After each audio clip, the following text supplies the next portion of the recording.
Você está me Aí, ouvindo bem? agora sim, agora eu tô te ouvindo bem. Ontem seu áudio estava um Maravilha. pouco abafado, mas agora com o fone tá 100%. Tá Como é que ótimo, tá as tá coisas aí, ótimo. José? Tudo certo com você? Tudo Tudo beleza? certo, tudo certo. E aí? Maravilha, Muito maravilha. legal. Vamos essa tua iniciativa e Obrigado, muito obrigado. vamos que vamos.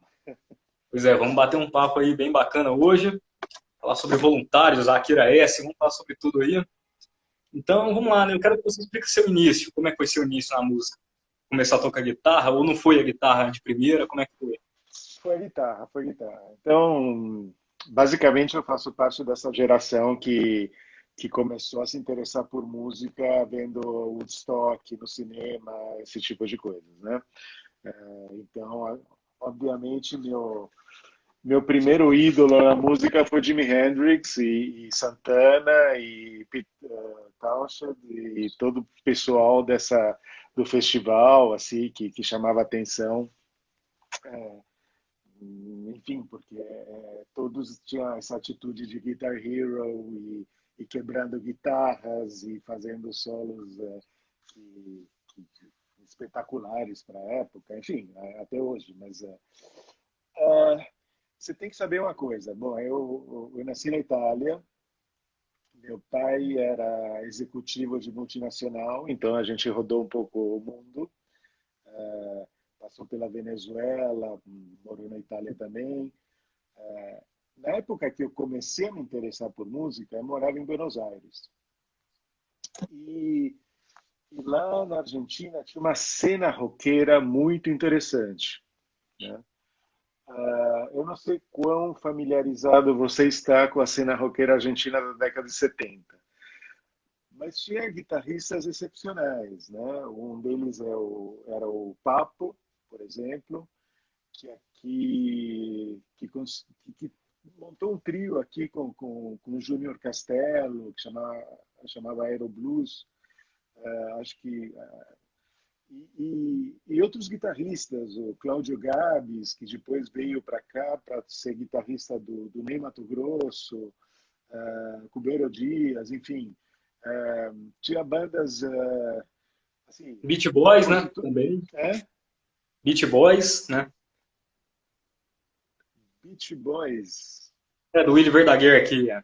Também tocou no Secos e Sim, Molhados. sim, sim, sim. Eu acho que o Verdaguer ele ele saiu da Argentina antes, não sei, porque tem várias. Quem conta muito bem essa história é o Billy Bond. O Billy Bond depois veio aqui para o Brasil, virou produtor, etc. e tal, mas lá na Argentina tinha uma banda que chamava Billy Bond e la Pesada del Rock and Roll.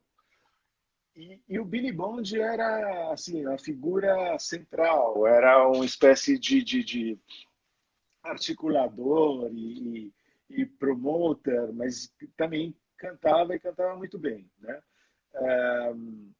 E ele saiu lá da Argentina, obviamente, porque você tem que imaginar que todo esse movimento se deu durante uma ditadura militar, né?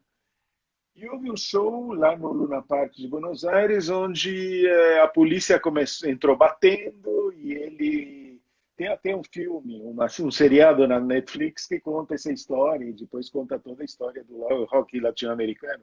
Mas ele diz a lenda que ele gritou nos microfones: quebrem tudo. E o pessoal, né, pegou a letra e o Luna Park veio abaixo, quebraram tudo mesmo. E ele teve que, né, se mandar de Buenos Aires, né? Imagina, os milicos não gostaram nada do que aconteceu e veio para o Brasil. Então tinha outras bandas de referência, Almendra, o Luiz Alberto Spinetta, que era um compositor excepcional também. E aí eu comecei a, quer dizer, com 15 anos eu ia em todos os shows que apareciam lá. Qualquer banda argentina tocando, eu estava lá na primeira fila, olhando o guitarrista, ver o que ele estava fazendo, que escalas usava, né? Então, na verdade, aprendi muito com essa cena e, sobretudo, lá tinha uma tendência muito do blues, né? Os guitarristas tinham uma raiz bluseira muito forte. E eu peguei esse sotaque. Quer dizer, eu basicamente me considero, na raiz, um guitarrista de blues que depois foi se adaptando, tocando várias coisas, né? É, como assim? Dessa geração tem várias. Você pega assim, a nível internacional, vai, David Gilmour. Eu acho que é um guitarrista de blues. Você vê que o fraseado dele é bluseiro, né? Depois, obviamente, você joga num contexto de um space music, de progressivo tal, mas né, quando você analisa os solos do David Gilmour, você fala, bom, o cara aprendeu blues. Depois ele foi desenvolvendo, e acho que no meu caso, assim, se eu tivesse que me definir como músico, eu comecei como músico de blues.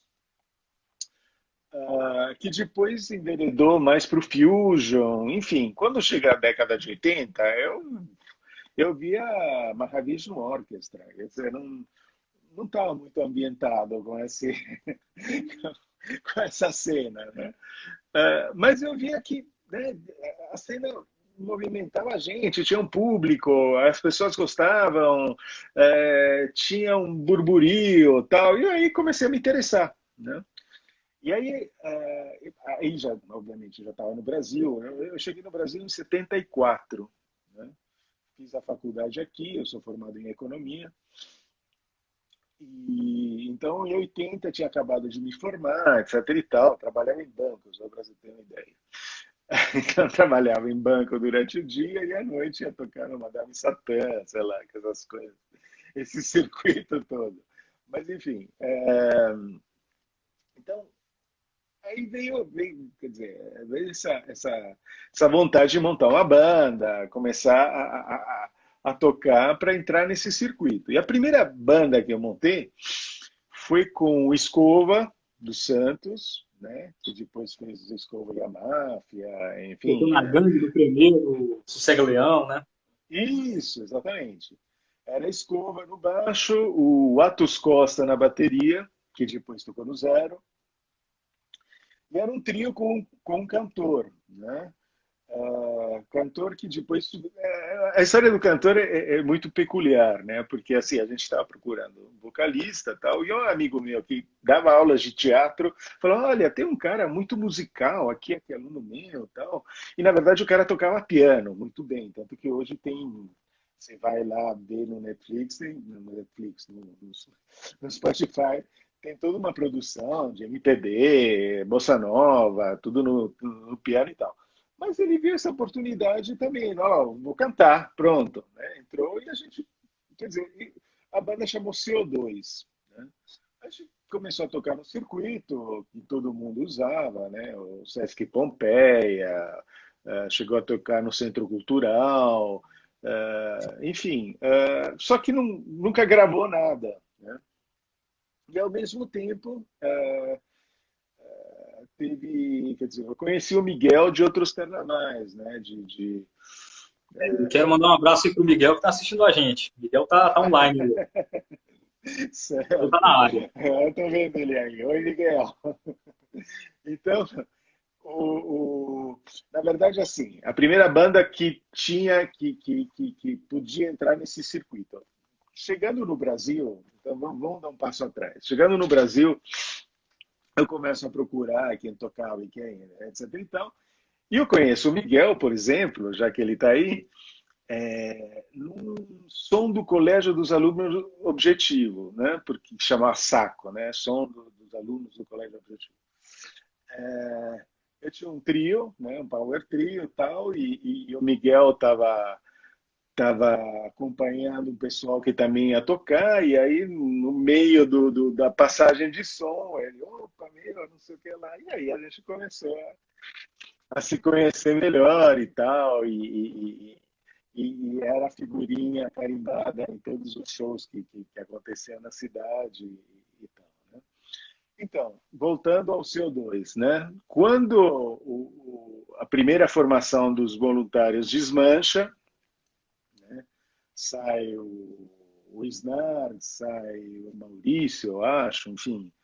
Você não chegou a tocar com o Guilherme, do Voluntários, né? Não cheguei, não cheguei.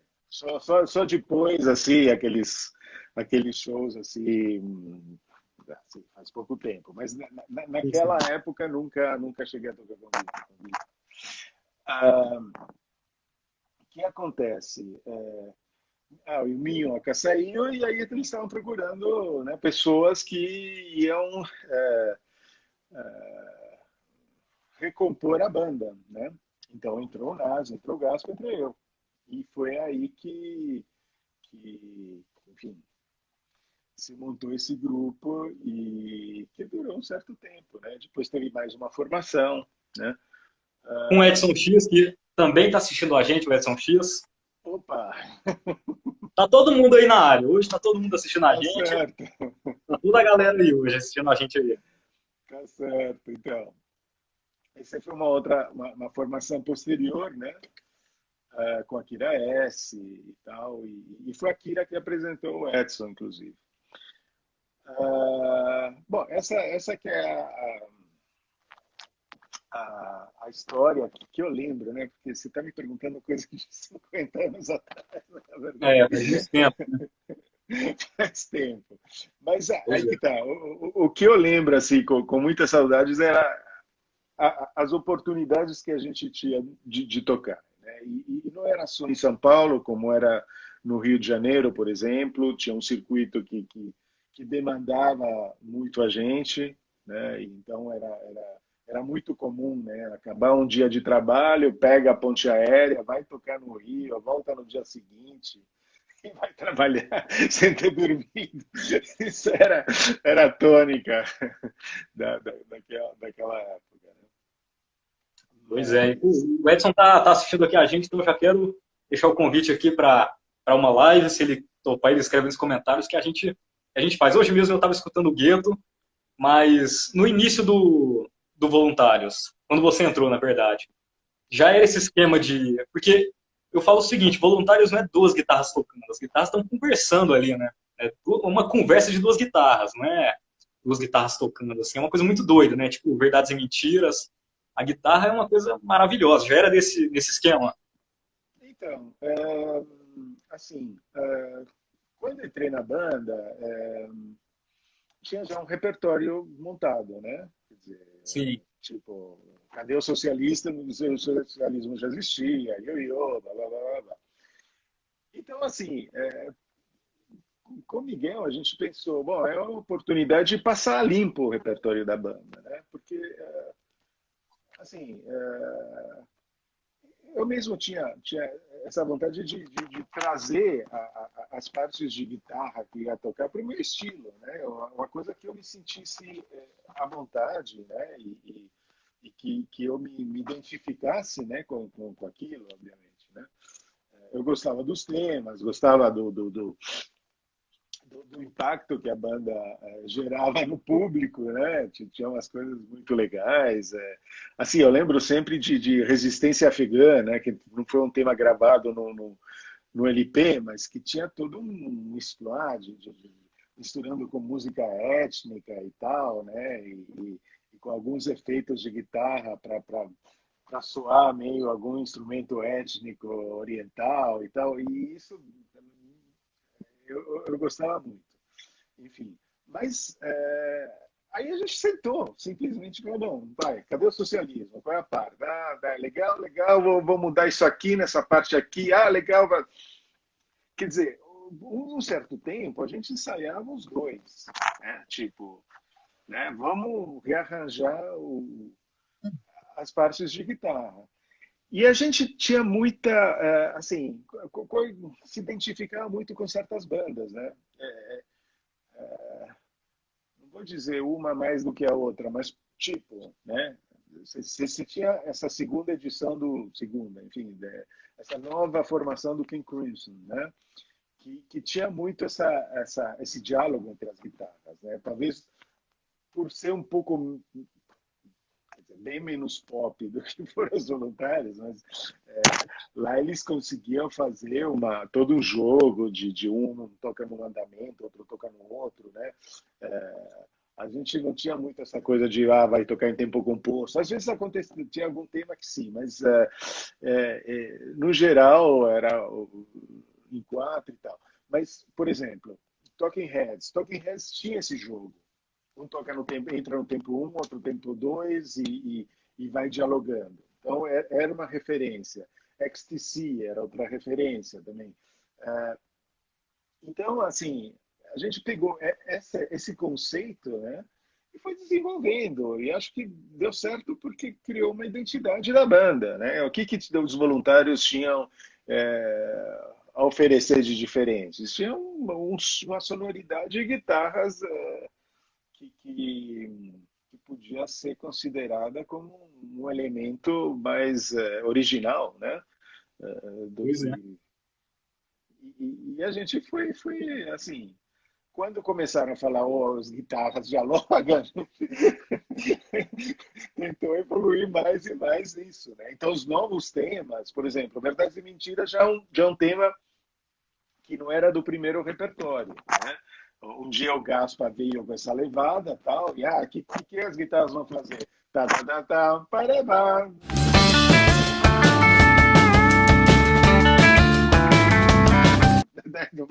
E aí ficamos brincando, um fazendo uma frase e outro respondendo, né? E isso realmente a gente começou já dessa formação, né? Terra Devastada foi É uma outro música tema sua. dessa formação, né?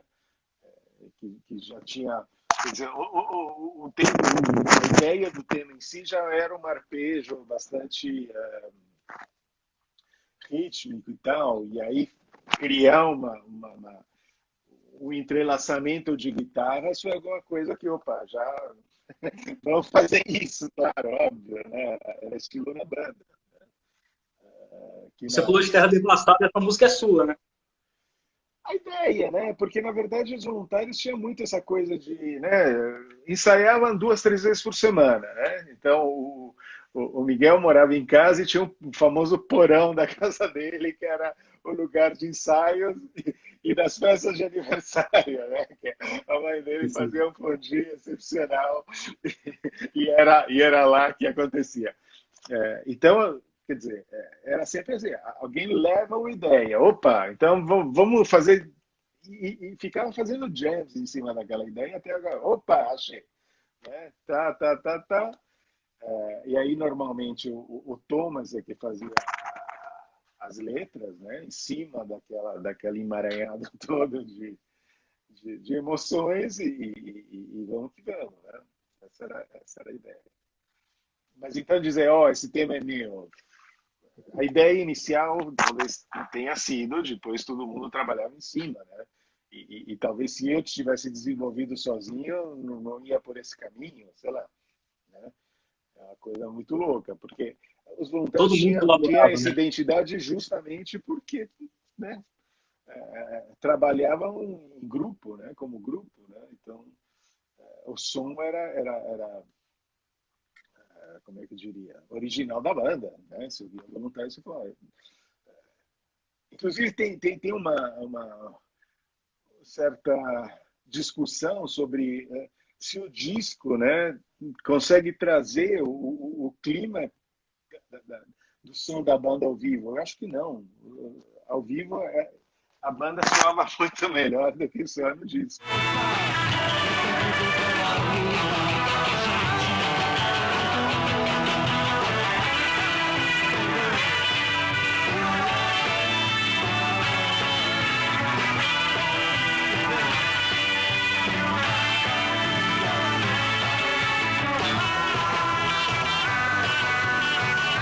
O disco tem um bom som de baixo, tem um som de bateria razoável, mas as guitarras são, eu acho que tem pouco peso, né? Ao vivo tinha mais peso, eram mais poderosas. Pois é. E ao vivo tinha uns efeitos a mais também, né? O Miguel, ele tocava no headstock da guitarra, ele fazia pram, aí fazia tipo um sino, né? Um No barulho de disco sino. também.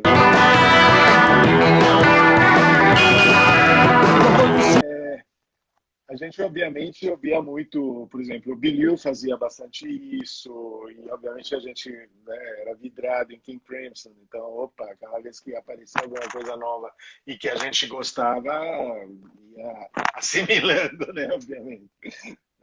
Então, era por aí, né? Foi um bom período.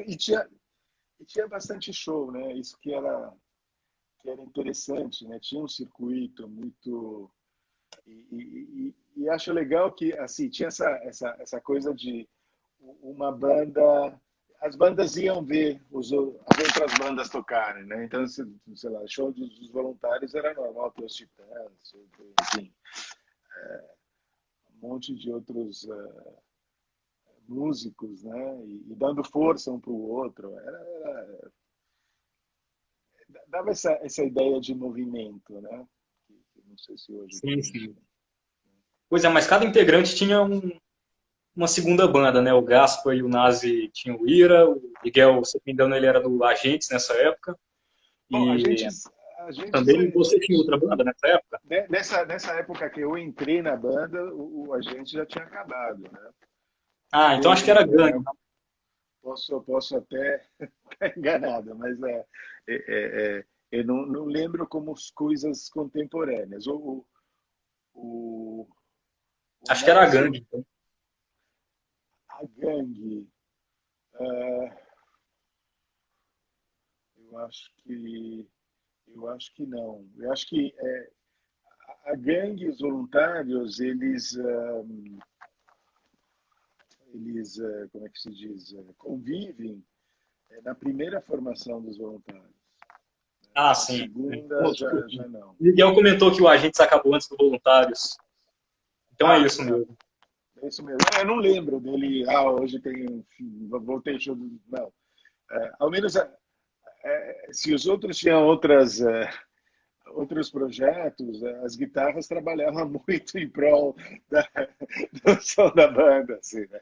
Era muito, às vezes Exatamente. tinha ensaio de guitarra, né? Então, aquela coisa de vamos bolar novas coisas, vamos rever tal coisa, vamos repassar tal sequência de acordes, era bem por aí. E como foi a gravação do disco do Voluntários? Aquele primeiro disco demorou para gravar? Como é que foi?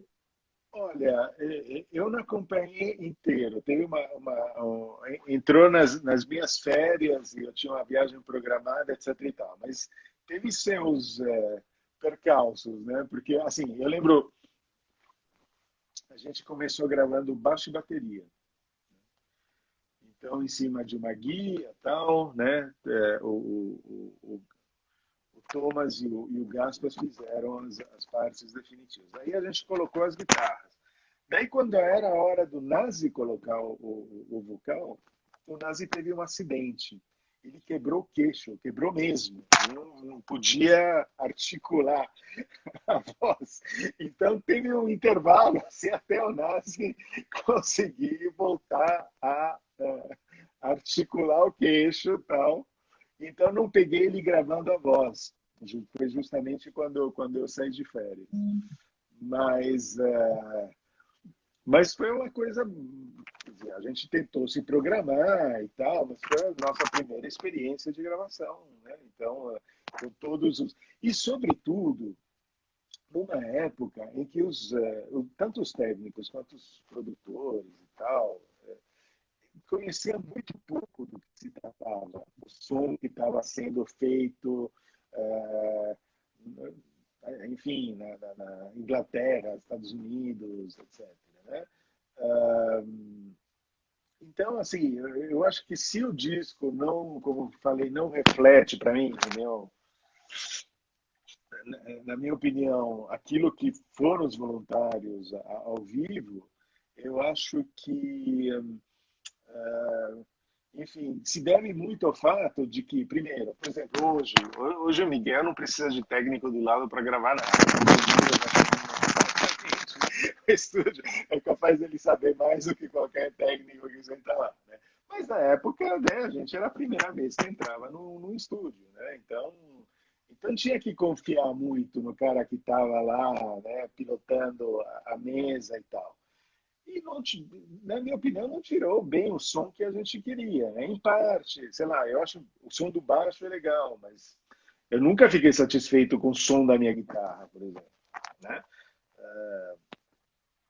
E imagino que o Miguel também não da dele. Mas, enfim, Em outra situação, se fosse um tipo de som que os caras tivessem já tido acesso em geral, não, o cara ouviu Cure, ouviu o King Crimson nessa fase oitentista, ouviu XTC, ouviu, sei lá, o Raio do Parta, talvez já tem noção de como achar o som, né? Como incorporar, como, né? Mas no caso não, né? No caso, eu acho que o som das guitarras está muito fininho, pelo que era, depois da vida, né? E se deve muito à falta de conhecimento, não técnico, mas do som, do resultado que a gente queria e que de repente não, sendo que os caras não tinham essa referência, não soube transmitir, né? Sei lá. Isso para mim é evidente. Tanto que, sei lá, né? Depois você vai ver o som dos álbuns móveis, né? Que é um som, eu acho que é a continuação ideal das guitarras dos Voluntários, né? Porque se trata de um som instrumental, então deixa de ser uma coisa pop para tentar ser uma coisa mais conceitual. Você já vê que está gravado de forma muito mais consistente. Alvos Móveis, o nome veio de atropelamento de fuga, né? Claro, Pois é, pois é. referência imediata, né? Mas fazia Exatamente. sentido, né? Na hora que acho que foi Miguel que falou, vamos fazer uma ótima, muito Pois é. bom. Né? E acabou de chegar mais um aqui, Ricardo Gaspa. Tá chegando todo mundo aí do Voluntários. Ricardo Opa, Gaspa acabou de chegar aqui no nosso papo. Tá todo mundo assistindo a gente aí, ó. fala, Mas você tem Gaspa. alguma favorita nesse disco? Alguma faixa favorita? Bom, eu gosto muito de Terra Devastada e eu gosto muito da marcha. Acho que a De qual? marcha já indica o caminho Marcha. dos alvos móveis, né? Assim como conceitualmente. Pô, demais, show. E, e a marcha me remete muito à minha formação anterior, né? Porque a gente usava aquela guitarra sintetizada da Roland, que era a GR300, né? Nos shows, tanto o Miguel quanto eu. Tal, né? Naquele tema específico, o Miguel fica na parte do loop, né? Ele monta um loop, né? Cheio de detalhes e tal, e com um pedal grave lá, né? Dando peso.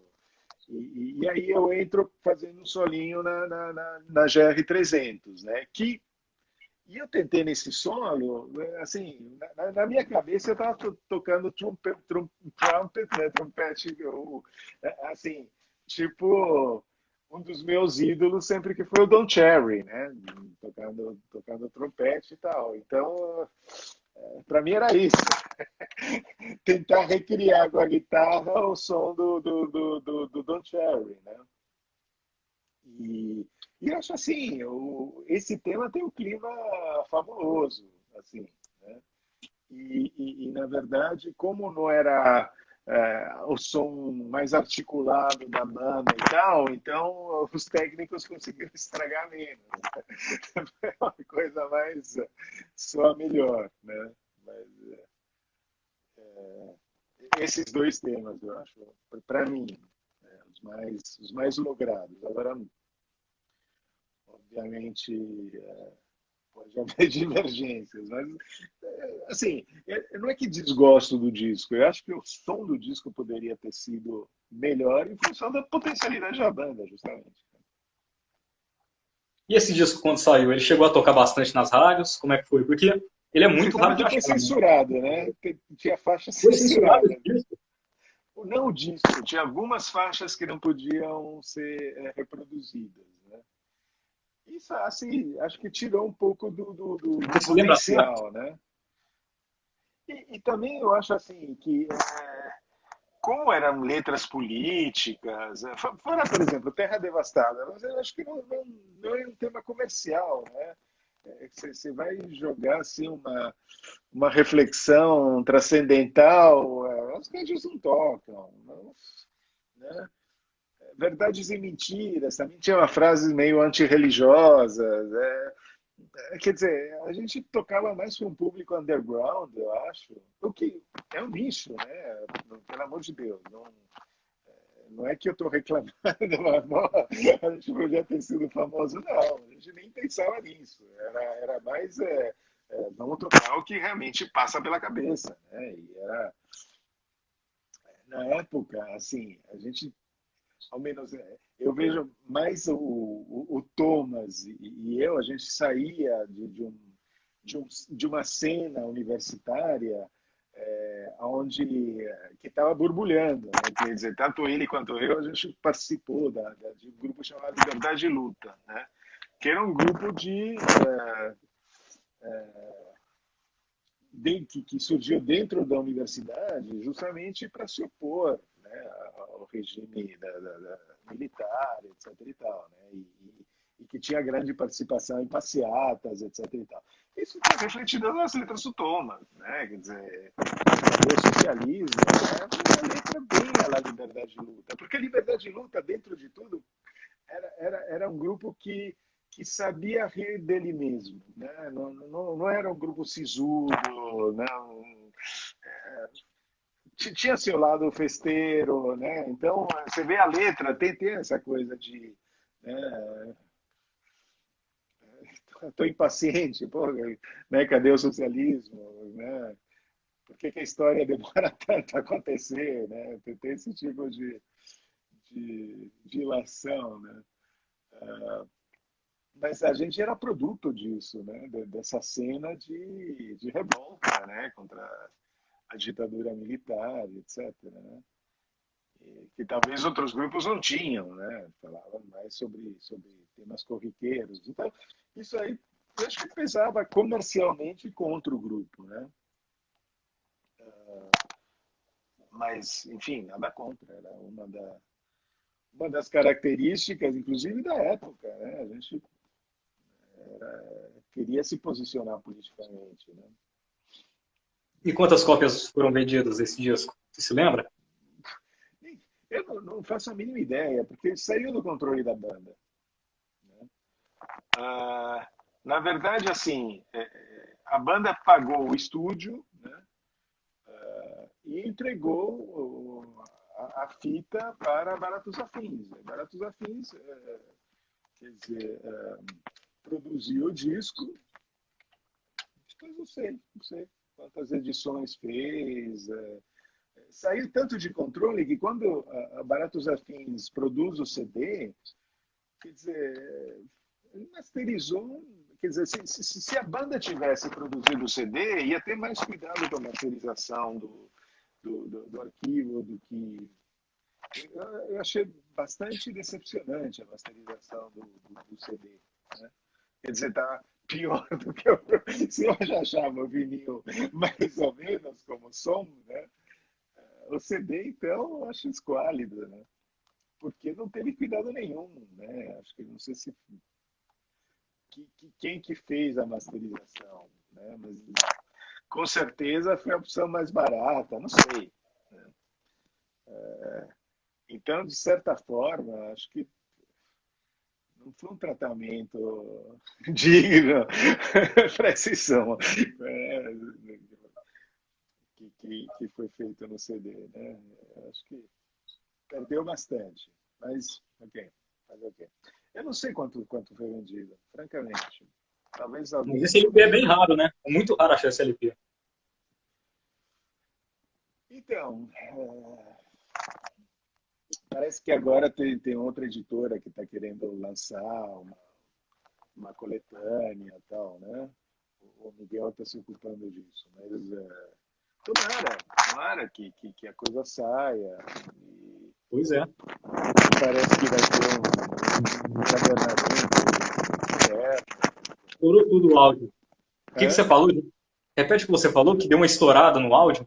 Ah, que essa nova edição vai ter um livro acompanhando, alguma coisa assim, com um texto e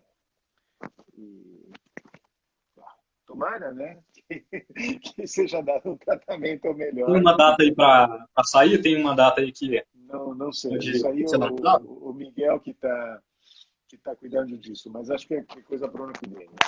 Não vai ser nada daqui a pouco. Né? Entrou numa sequência de lançamentos dessa editora que, vamos ver, né? Também não sei ao certo, mas tem essa ideia, né? De ser lançado. Pô, que bom que Alguma hora projeto de vai ser voluntários, né? oficializado. Né? Pô, bacana. E agora vamos falar sobre sua fase ali no Akira S, né? Como é que foi essa época? Então, porque com Akira a gente fica muito. Você sabe que na época, que hoje é um home studio, né? Você tem um computador, você tem uma placa de som e vai gravando e tal. Na época, várias marcas tinham produzido tipo de gravadores que gravavam em cassetes, né? Em velocidade dobrada e conseguiam pegar 2 canais de um lado e 2 do outro. Então, basicamente, você tinha um gravador que gravava em 4 canais, né? Isso servia, né, para você compor. Eu tinha um, a Akira tinha outro, tal, né? E a Akira começou a mexer também com sequenciadores, né? Então a gente começou a brincar, né, de trocar a fita, né? Ele me mandar, ou eu ia para casa dele e tal, mas tinha sempre, ó, eu compus isso aqui, põe uma guitarra. Né? E o Akira S, no começo, tinha uma formação meio inusitada, né? Quer dizer, no começo era... Dois contrabaixos, né? No começo eu acho que era Edson, Akira e o Alex, né? Não tinha nem banda. Depois tem uma outra que era mais o Alex mexendo com gravações, né? Tanto que Atropelamento e Fuga tem toda essa parte eletroacústica e tal, né? Que era gravada e modulada na hora. Depois teve a fase com 2 baixos, né? E teclado e tal. Aí, acho que a Ruth tinha saído do baixo e a Kira falou, você não quer tocar guitarra, tal, não sei o que lá, porque a gente já tinha essa... Primeiro, né, acho que a Kira já estava tocando nos voluntários, tinha essa coisa paralela, né, de a gente trocar figurinha, né, e aí, tudo bem, né, vamos que vamos, né. Na verdade, assim, assim, olhando hoje, né, a história toda, eu acho que eu entrei com a impressão que, enfim, consegui participar mais da parte compositiva do Akira S. Mas no fim, uh, acho que assim, aportei com algumas guitarras, né, umas levadas que até hoje fazem parte dos temas e tal. Né? Gravei o disco, né, com Akira S. Mas, assim, eu acho que no fim, a minha participação era muito... Enfim, eu sou guitarrista, fiz a minha parte, e aí era o Alex e a Akira que decidiam o que fazer, né? Tanto que tem aquele famoso solo que eles enterraram que eu fico puto até hoje. Sobre as pernas, né? Exatamente. Mas, enfim, e aí... também, vários shows, tal. O problema dos shows do Akira S, que foi a razão pela qual eu acabei saindo do Akira S, é que achava assim, muito legal a concepção, achava muito legal como isso ia depois, quer dizer, uma vez que você gravasse tudo direitinho, equalizasse, etc. e tal, tinha um conceito consistente. Ao vivo que era um desastre, porque você acabava tocando em casas que, na verdade, não tinham aparelhagem para acompanhar o conceito. Então, por exemplo, era normal que você tocava num determinado lugar que o retorno era pífio. Né? E o som do Akira S tinha como peculiaridade o fato de que usava muita percussão eletrônica, pré-programada. Agora imagina você tocando num lugar onde você não ouve essa percussão eletrônica programada de volta. Aí chegou uma hora que você, sem se dar conta, cruzou com aquilo. E aí o Deus nos acuda, né? Porque aí aconteceu uma vez, aconteceu duas, aí peguei o Akira, falei, Akira, vamos mudar ao vivo, vai, vamos fazer uma coisa mais simples ao vivo, porque, né, é muito esbórnia. Chega uma hora, tudo bem, às vezes o caos é legal, mas, né, a princípio não é esse o objetivo da banda. Aí a Akira não estava meio reticente quanto a mudar essa parte, né?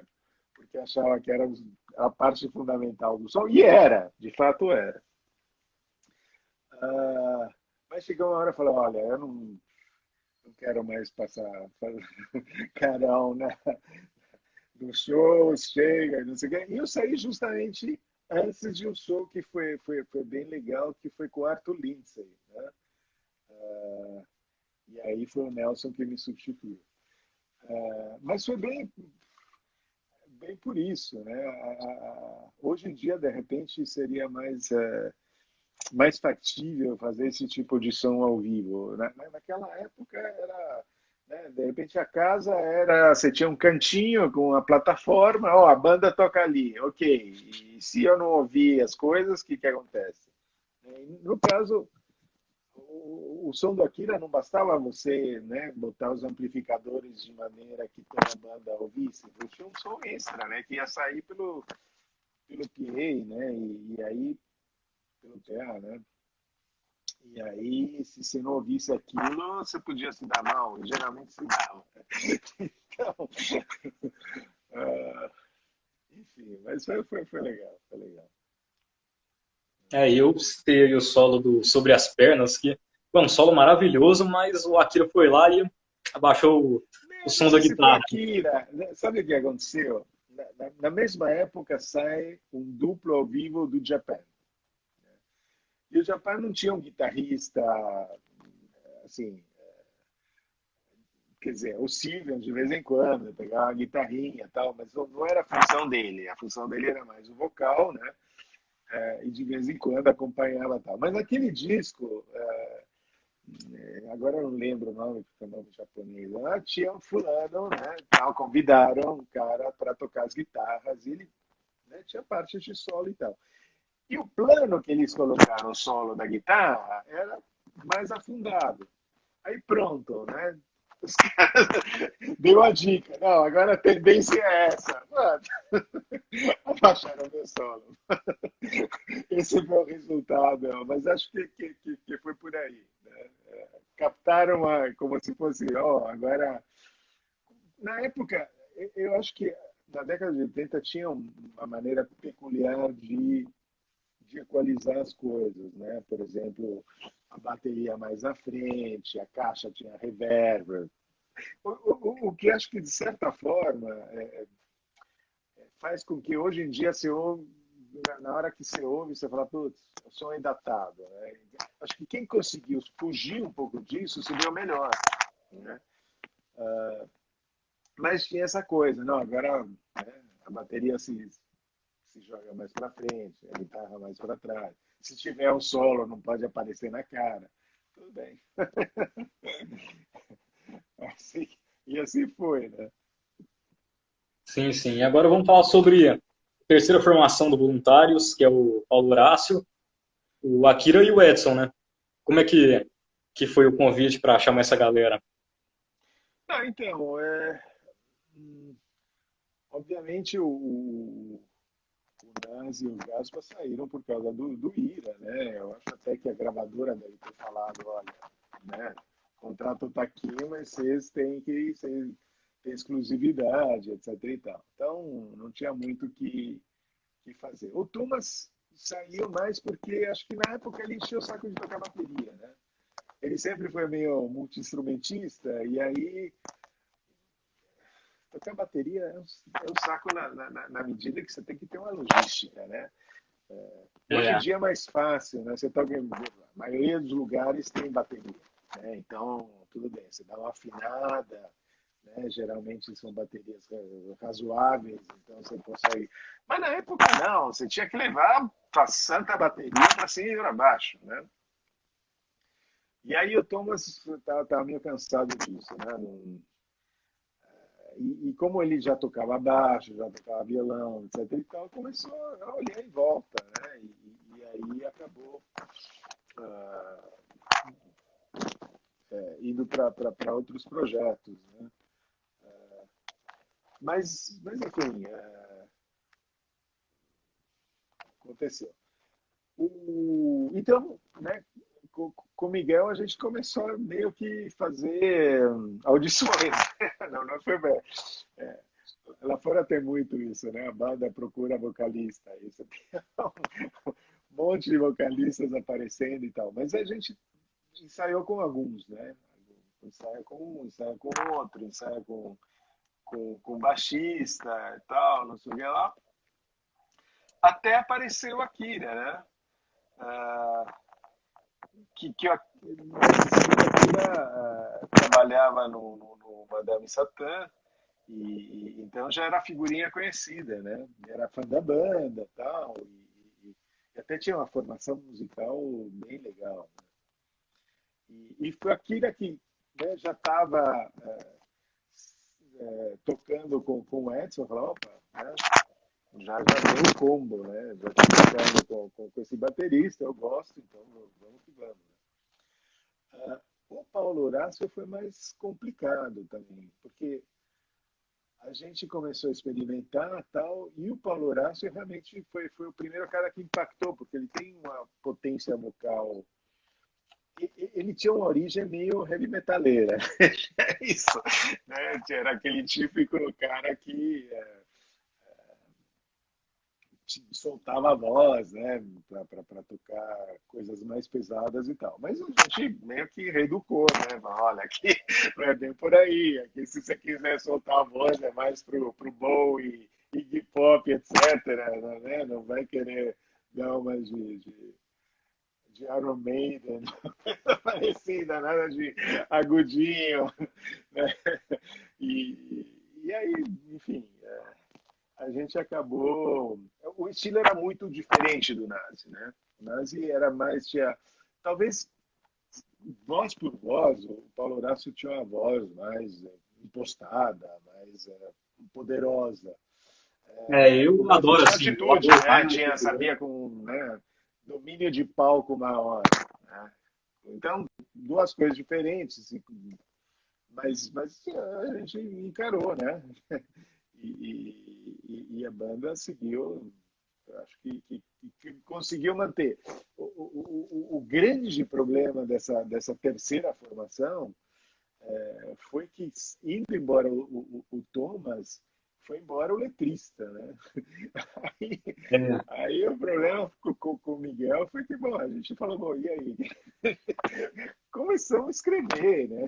Mas aquela coisa mais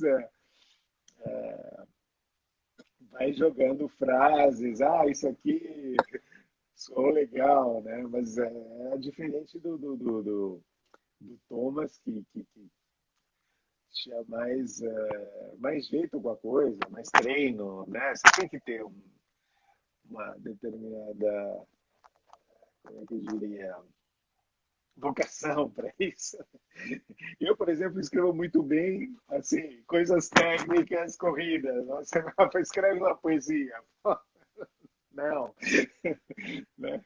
E aí a gente até tem os temas dessa terceira formação, né? Interessantes. Mas é outro estilo, né? Ao menos as letras fogem muito do que era a ideia central das letras dos voluntários até então. Mas foi divertido também. Né? Outra banda, né? A gente tem até temas instrumentais, não gravou nada, né? Dessa terceira formação. Né? Talvez tem umas demos que a gente imagino que se sair essa produção que eu comentei vão ser incorporados, né? A gente chegou a fazer demo para depois pensar em fazer um álbum tal, aí a banda se desfez e enfim. acabamos não desenvolvendo. Mas ficaram as demos, estão bem gravadas, etc. Então, enfim, acho que vale a pena se tiver assim uma Eu adoro a voz edição. do Guilherme Snardi, do Nazi, o pessoal que canta muito bem. Inclusive já entrevistei o Guilherme, mas eu acho que a voz que mais combina com voluntários, na minha opinião, é a do Paulo Horácio. O Paulo canta demais, né? Tem ele cantando Cadê o Socialismo na Praia, ele tá cantando muito bem. E eu perguntei pro Guilherme qual formação que ele acha que funcionava melhor, e ele falou que era a segunda. Você concorda com isso? Que funcionava melhor. Ah, olha, talvez a formação que mais se identificou, né? A banda estava mais Isso. identificada,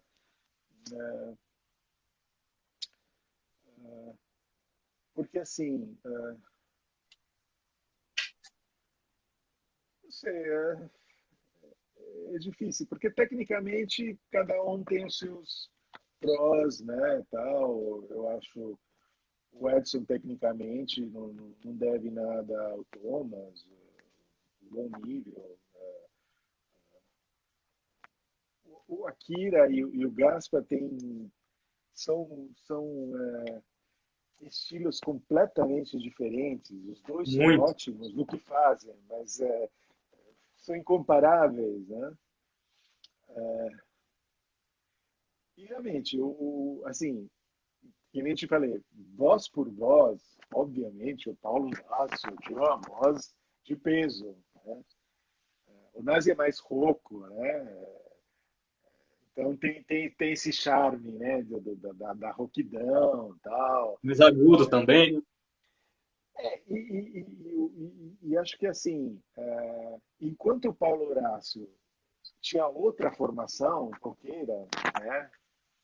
De repente para ele era mais fácil se imaginar cantando alguma coisa mais parecida com a Iron Maiden. O Nazi sabia perfeitamente onde estava pisando. Então tinha essa, o Nazi estava melhor situado, né? Mas o Paulo Horácio, tecnicamente, eu acho que sim. O Paulo Horácio, tecnicamente, era muito acima da média, né? Porque não, né? Às vezes você não precisa ser o virtuose para, né? Para ser eficaz, né?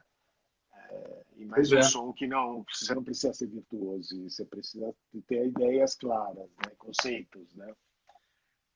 Então, assim, conceitualmente o Nazi se encaixava mais. Voz por voz, acho que o Paulo Horácio tem que tirar o chapéu, realmente. E fora isso, né, você vê que tecnicamente, por exemplo, o Paulo Horácio fazia todo um pré-aquecimento vocal antes de entrar no palco. Não é que ele Eu já entrava ouvi falar fino. que ele fazia esses aquecimentos e o Akira ficava zoando na cara dele. Tinha uma coisa assim. Exatamente, né? Tinha esse ritual da banda de rir com a cara do Paulo Horácio antes de entrar, Pois porque é. aqui não poupava. Mas, mas de fato, o Paulo Horácio já entrava com a voz aquecida, né? Enquanto o Nazi era mais rock and roll, né? Ia aquecendo a voz durante o show, né? São coisas que, né? Um é o técnico e o outro é o cara típico músico de rock and roll, né? Vai lá com a cara e a coragem e mete a cara, né? Exatamente, pois é. E sobre o fim do Voluntários, acho que foi em 87, eu não me lembro muito Acho bem, que 89, mas teve um fim ali nos anos 80, né? No final dos anos 80, a banda chegou ao fim. eu lembro que foi numa. A gente tinha uma série de shows tal. O último show foi no Guarujá. Fomos tocar no Guarujá. Aí acabou o show, putz, vamos continuar, não vamos. Tinha muito assim, o Akira estava sendo cada vez mais demandado com Akira S obviamente, o Edson uh, também, né? Uh, Aí, sei lá, acho que chega uma hora que né, você fala, bom, então vamos dar uma pausa. E aí ninguém quis voltar. Eu lembro que foi por esgotamento, né? Tinha essa dificuldade com as letras, enfim. Aí começou a aparecer essa ideia de fazer um trabalho instrumental com o Miguel. Né? Não que tenha surgido assim, na consequência, vamos parar com voluntários porque a gente quer fazer o outro. Não. Mas assim, na hora que a gente quis voltar, falou, bom, e aquela ideia? Vamos fazer. Depois eu viajei, né? Porque acho que essa pausa da banda foi em 86. E eu, em 88, eu tive uma oferta para ir trabalhar em Luxemburgo, sempre, no mercado financeiro. E lá fiquei por 6 anos. Né? Então, enfim, voluntários que era baseado, assim, que tinha um dos seus atrativos no duelo de guitarras ficou sem uma parte, né? Sei lá. Acho que o Miguel aí enveredou para outros projetos. Né? Inclusive, o Miguel, né, uma vez que eu não estava mais lá, a Kira convidou o Miguel a fazer uma série de participações na Kira S, etc. E tal, né? Se bem que teve shows antes disso que o Miguel já participava. Né? O próprio Sobre as Pernas, ele participa, né? No Não São Paulo, são Isso. duas Do Não guitarras de que São ele... Paulo e do primeiro LP, né? Do único, na verdade. No, no, no LP tem participação do Miguel, se agora eu não lembro exatamente, mas Sobre as Pernas, que faz parte da coletânea da Baratos Afins, já o Miguel participa. Mas o Uhum. disco também, agora não preciso pegar o disco para lembrar qual eram os temas que o Miguel participou, mas participa. Miguel estava sempre, enfim, envolvido com alguma. Mas então, eu sumi por 6 anos, né? Aí, tanto que os álbuns móveis, o segundo dos álbuns móveis, a gente acabou concluindo, assim, uma época que eu vim de férias para cá e ainda faltavam algumas guitarras. E, opa, então já que estou de férias, vamos acabar o disco, né? E foi E isso. sobre o Não São Paulo, que você falou, que o Miguel ele participou, né, do Sobre as Pernas, mas o Não São Paulo era Muzak, Akira S, Ness, e era o Gueto, se eu não me engano, era isso? O Muzak Edson, com não sei certeza, se... Akira S, Ness, tinha chance, não tinha? Isso, essa banda. Eu acho que o Gueto era no Não São Paulo 2. Mas Talvez. o Alvos Móveis, né? Teve 2 trabalhos e tem CD para comprar? Tem algum site aí para achar esses Tem, trabalhos? inclusive o Miguel tem um site que vende os CDs dos É do álbuns Blue móveis. Beast. Ah, do Blue Beast também, obviamente, mas eu sei que ele tem um estoque ainda e ele disponibiliza através de uma página web aí. O Miguel tá assistindo a gente aí. Miguel, comenta aqui aonde que é, se tem algum site que... Aí, ó, tá falando para entrar em contato com ele no Facebook. Então já tem aí o lugar para comprar os discos, né? Mas agora Exatamente. vamos falar sobre as reuniões, né, dos voluntários da pátria. Teve quantas? Acho que foi 5, ou não?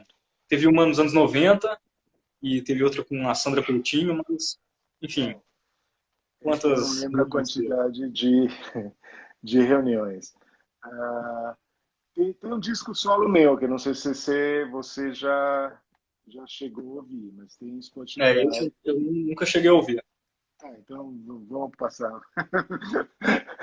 Passa. Então, Olha, as reuniões são assim, geralmente coincidem com vindas do Thomas para as férias dele. Então a gente já monta, né, sabendo que ele vem, né, um Thomas está roteiro, em né? Amsterdã. Não, não, não. A Kira está em Amsterdã. O Thomas está Ah, em é, Londres. O isso, Thomas confundi. trabalha na BBC de Londres. E aí, por exemplo, agora em março, provavelmente vai ter uma nova reunião. Quando? Em março. Ano que vem. Pô, olha que bacana, em março pode ter uma reunião, então. Vai ter, provavelmente. Obviamente, a gente vai ter que ir atrás de onde que a gente vai tocar, etc. E tal. A última, a gente estava quase fechado com o Sesc, aí eles deram para trás, aí tinha também o Centro Cultural concorrendo, e a gente acabou fechando com o Centro Cultural. Mas eu não sei aonde vai ser essa próxima, mas a gente vai tentar, porque o Thomas vai estar no pedaço em março. Não sei exatamente as datas, mas apenas tiver assim uma confirmação das datas, a gente vai atrás. E posso antecipar que a banda vai trabalhar possivelmente com algum tema novo. Olha aí, pô, muito bacana. Show. E sobre seu disco solo? Conta pra gente qual o nome dele, né, as faixas, quem produziu. Então, o disco solo foi mais assim uma necessidade de, não sei, colocar na mesa foi uma fase que eu estava muito, continua, mas enfim, muito engajado em música oriental, né, música hindu, estava ouvindo muita coisa de música hindu, tentando recriar na guitarra também música africana. Então, você vai ouvir o disco, é uma coisa meio ethnofusion, entendeu? É, tem, tem alguma coisa de música africana, tem um tema que é um tango em sete, quer dizer, um tango completamente torto.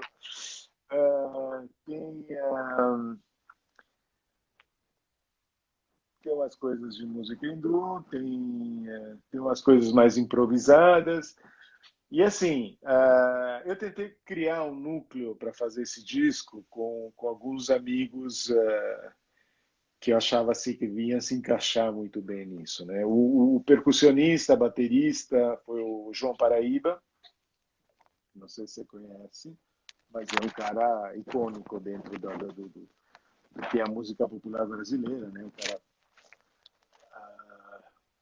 tocou no Mocotó, tocou com os Violins, tocou com o Raio que Parta. Você pode falar qualquer nome, provavelmente ele já tocou com eles. Né? Então ele tem todo esse fraseado de ritmos brasileiros, né? E também o que me chamou muita atenção, ele queria trabalhar com samples, queria trabalhar com música eletrônica, na parte percussiva. Então, assim, encaixou bonito.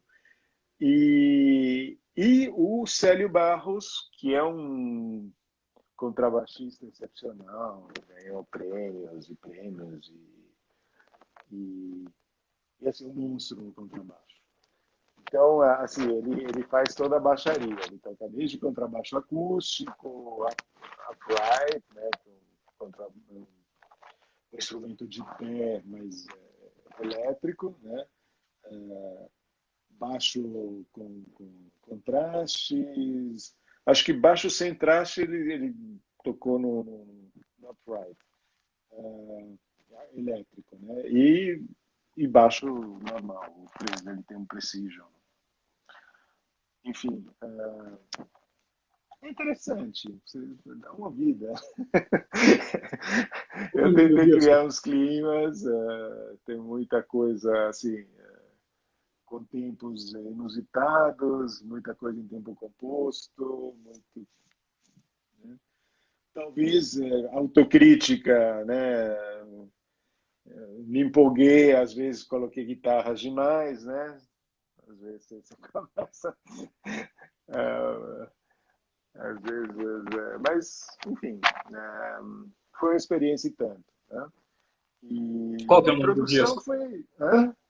O nome A do disco? produção foi um grupo criado em torno, quer dizer, mais com o João Paraíba, né? O Célio participou mais, tipo, né? Pegava o tema, destrinchava. Às vezes eu já dava o tema com uma linha de baixo, mas obviamente depois ele floreava em cima, fazia umas coisas do além.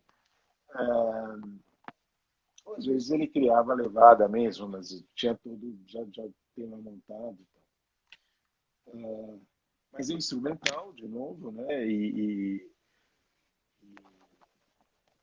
tem essa coisa de ser um disco mais de. Eu tenho esse lado de gostar muito de solo, né? de assim, né?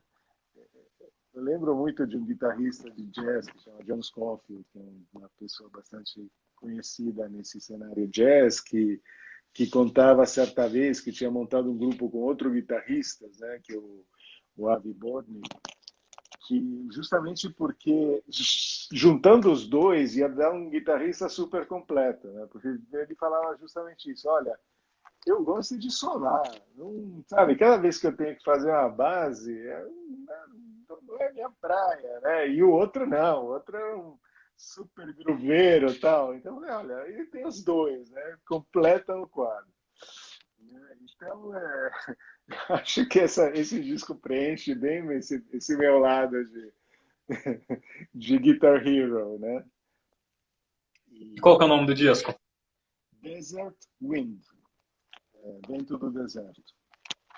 E tá nas plataformas digitais, tem disco Tem físico. no Spotify, tem nas plataformas digitais. E o disco físico tem? É? Tem, sim, sim, sim, sim, sim. Se quiser, eu te mando.